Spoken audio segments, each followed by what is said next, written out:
Hi everyone and welcome back to my channel. Thank you so much for joining me today. Today I am in the holiday spirit with my Christmas sweater on. I took the day off today and did all of the rest of my Christmas shopping and got that out of the way. So I am in normal non-painter clothes today. And I thought, you know what? I'm gonna go ahead and do a review video for you guys. I got some new paint in the other day that I have not tried yet. I'm super excited to give it a go. A lot of the people that I follow, a lot of fellow furniture artists that use this paint, and I have never given it a try yet. It's a little different than some of the other paints out there on the market, so I'm super excited to give it a try. The paint I'm talking about is by the Chippy Barn Amulent Paint. Now this is when I say it's a little different, it is not a chalk paint, it is not a mineral paint, it is not a milk paint, it is a ceramic paint. So I cannot read the label on the can because it is just too tiny. So I am going to read you a little bit about this paint from their site so that you get an idea about the type of paint it is. Amulent is the newest and most innovative way to paint your furniture. It is not chalk paint. It prides itself on being completely different. It is a ceramic paint. It asks, why is that important? Because Amulent remains untouched by unneeded additives. So its undiluted formula provides extreme durability with exceptional coverage and smoothness. So what better paint to use than something that says all of those good things? So we're going to go ahead and give it a try today. I'll talk more about it in the video as I'm doing the review and trying it out. I got two colors to try today. And I think I'm going to go with, well, I know which one I'm going to go with. I swatched them because I couldn't wait. I was super excited when I got the cans to open them up.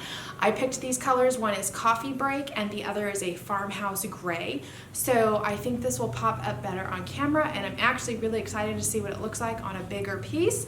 So we're going to go ahead and use my normal tools today, which is my On F50, my pre-primed practice board, boy, I say that 3 times fast, pre-primed practice board that I get at Lowe's or Home Depot, and we're gonna go ahead and give it a go. So I'm gonna flip the camera around so you guys can see up close. Let's go ahead and get started. All right, so we're ready to go. I went ahead and popped the top on the can. I dipped my brush in already, and we are good to go.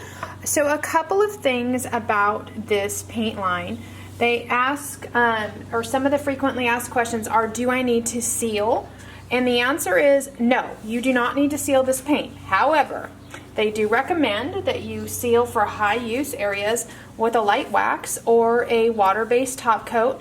And my personal opinion, I seal most of my pieces. I do a lot of client pieces, and so knowing that they are going to somebody else's home, I want them, and they're paying me to do them, I want them to have the utmost durability out of their product. So I do seal them. But for the body of something, I would say no, it absolutely, if the company is saying that their paint will stand alone, then you do not have to seal it.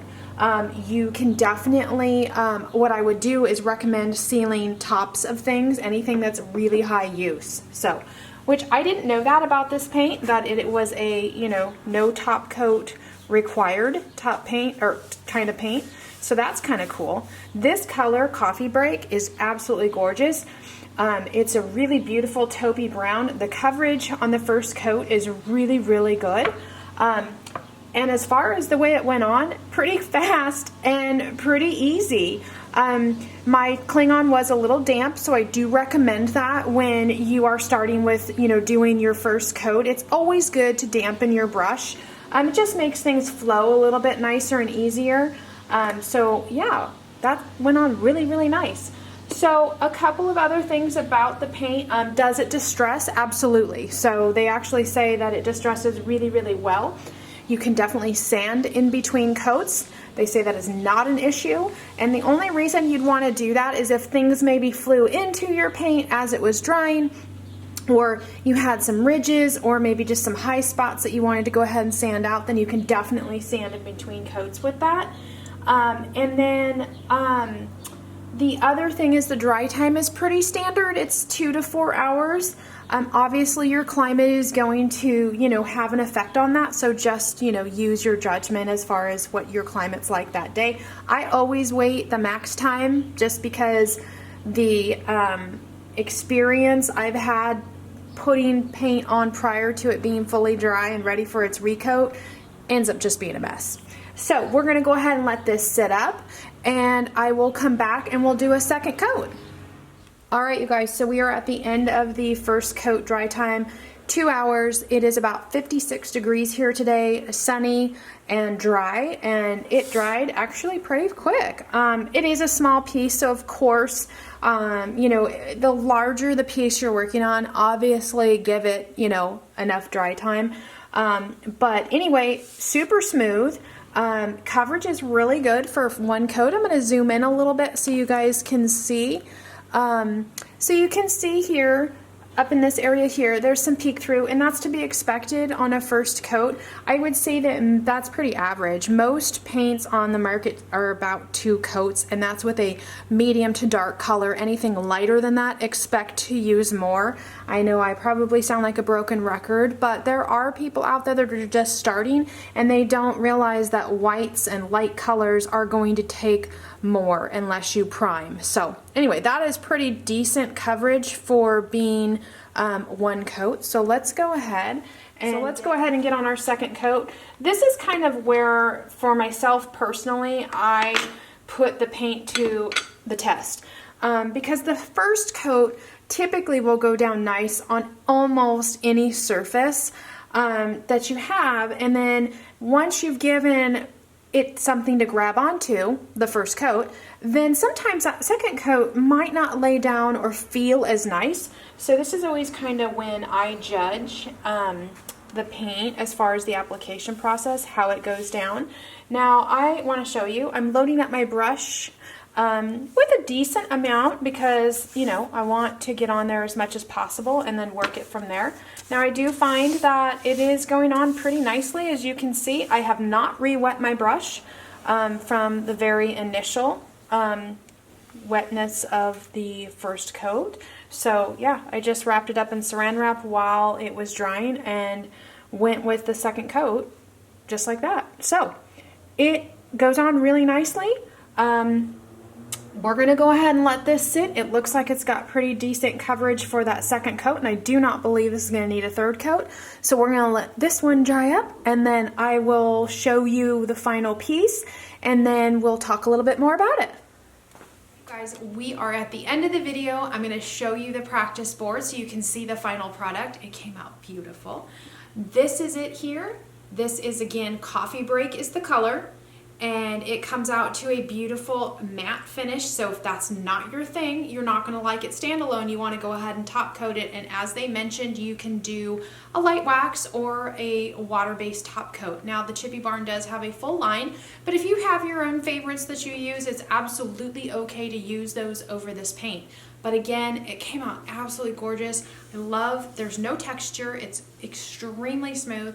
It can definitely be sanded in between coats. So if you do happen to maybe get some ridges in there or maybe some dust particles fly in, definitely can sand it in between. What I typically use is about 320, 400. That'll knock anything out that's in there and it won't break through because it's a pretty fine, extra fine sandpaper. So really, really loved the way that the first coat went on.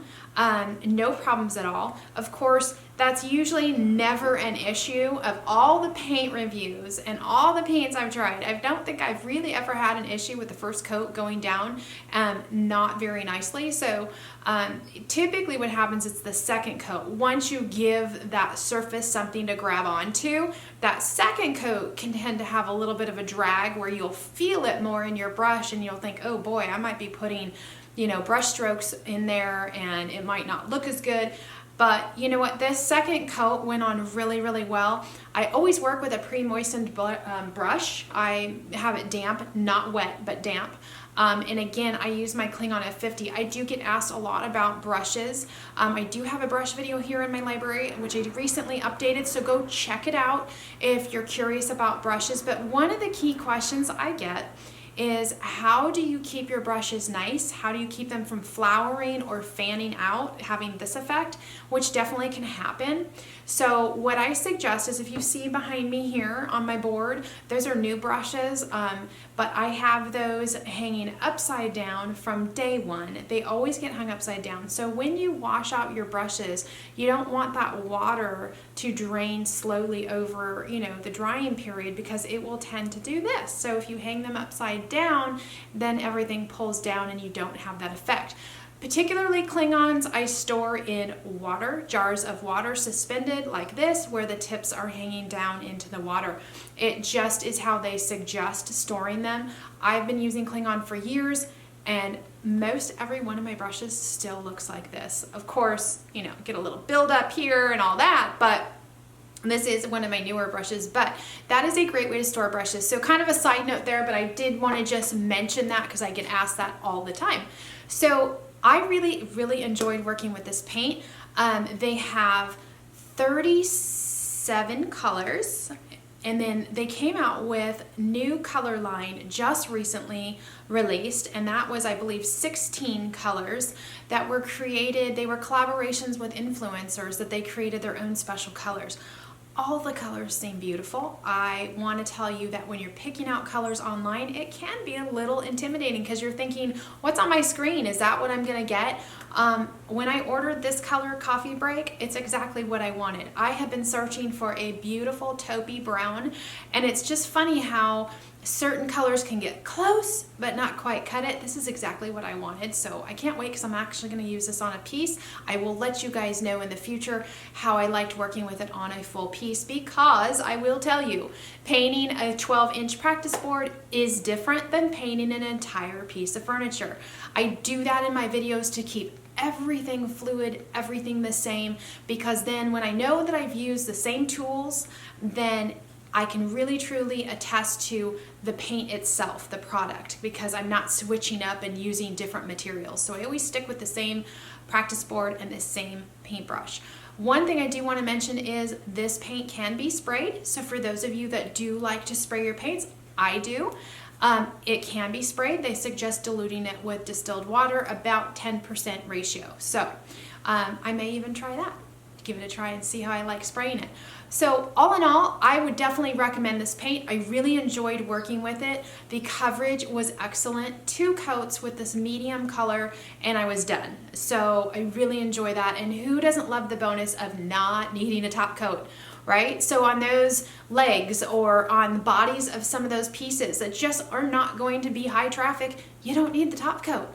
I would definitely recommend using one for anything high use, general surfaces that are going to be, getting a lot of use during the day. Definitely want to go ahead and seal those. So I really liked the paint. I would definitely recommend it. I'm going to actually go on and order a couple of more colors now that I know that I like it and I want to move forward and check out some of their more beautiful colors. They do come in 3 sizes, which is also really nice. Today I use the 8-ounce size. That's what I always start with when I'm using a paint I've never used before. I start with the smallest possible.